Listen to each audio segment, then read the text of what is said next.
Karibu tena. Leo hebu tuangalie swali moja muhimu sana.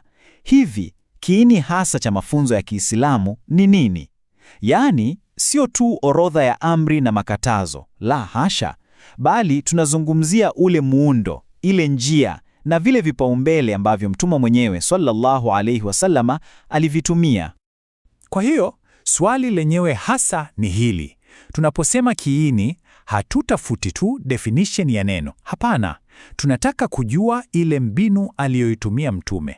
Alianzaje? Ni mambo gani aliyapa uzito zaidi? Unajua, hapo ndipo siri nzima ya kuelewa mfumo wote ilipo. Na hapa sasa ndipo mambo yanapopata uzito, hasa kwetu sisi leo. Hivi kweli, tukishika hii ramani, tukielewa huu muundo, inawezekana kweli kupata majibu kwa yale matatizo na changamoto za kijamii zinazotusumbua sasa hivi? Chanzo chetu kinasema wazi wazi kabisa kwamba jibu ni ndio, na tutaona jinsi gani. Sawa, hebu sasa tuzame kwenye undani. Hebu fikiria, Waislamu wengi wakiulizwa, muundo wa Uislamu ni nini? Jibu la haraka linalokuja akilini ni Qur'ani na Sunna. Lakini, je, hadithi inaishia hapo kweli? Sasa, hapa ndipo penye siri. Angalia hii tofauti ndogo lakini yenye umuhimu mkubwa sana. Qur'ani tukufu na Sunna, yani mafundisho na matendo ya Mtume, sio ule muundo wenyewe, bali ni vile vyanzo, ni kama malighafi iliyotumika kujenga huo muundo. Hebu fikiria hivi, ni kama matofali na saruji. Hivyo sio nyumba, ila ndivyo vinavyojenga nyumba. Ukilielewa hili tu, mtazamo wako wote kuhusu jinsi ya kujifunza dini unabadilika. Basi, ili kulifanya hili wazo liwe rahisi zaidi kueleweka, chanzo chetu kinatumia mfano mzuri ajabu. Badala ya kufikiria Uislamu kama orodha ndefu isiyo na mwisho, hebu tuanze kutazama kama jengo lililokamilika na lenye mpangilio. Ni wazo rahisi, lakini nguvu yake ni kubwa sana, kwa sababu ghafla unapoanza kuufikiria Uislamu kama nyumba, kila kitu kinaanza kupata mahali pake.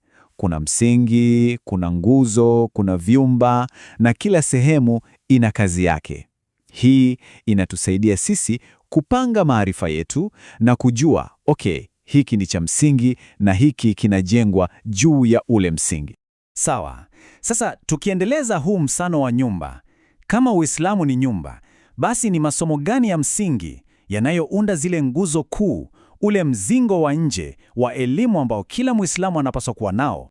Basi hebu tuangalie baadhi ya masomo haya muhimu yanayounda huu msingi. Unaona vitu kama ukweli na uaminifu.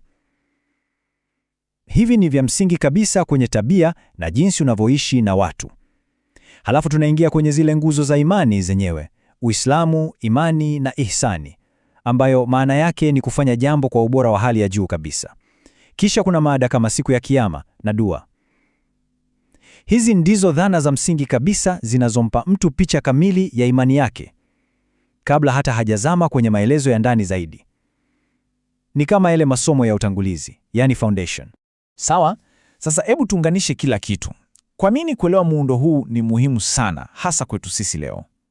Kwa sababu kunatutoa kwenye ile hali ya kujifunza tu ili kujaza maarifa kichwani na kutupeleka kwenye kutumia hayo maarifa kutatua matatizo halisi tunayokutana nao.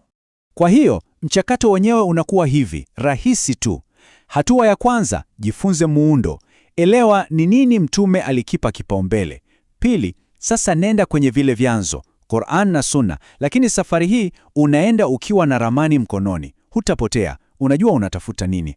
Na tatu, na hii ndiyo muhimu zaidi, tumia huo uelewa uliopangiliwa sasa kutafuta majibu ya changamoto zako na za jamii yako. Ni njia yenye nguvu na inayoeleweka. Kwa hiyo mwisho wa siku tunagundua nini? Kwamba kuwa na mbinu sahihi, kuwa na muundo sahihi ni muhimu kama tu ilivyo muhimu kujua maudhui yenyewe. Kujua jinsi ya kujifunza kunaweza kuwa ndio ufunguo wa kufungua uwezo kamili wa Uislamu katika maisha yetu. Sasa, hebu jiulize we mwenyewe, je, njia yako ya kujifunza ina muundo?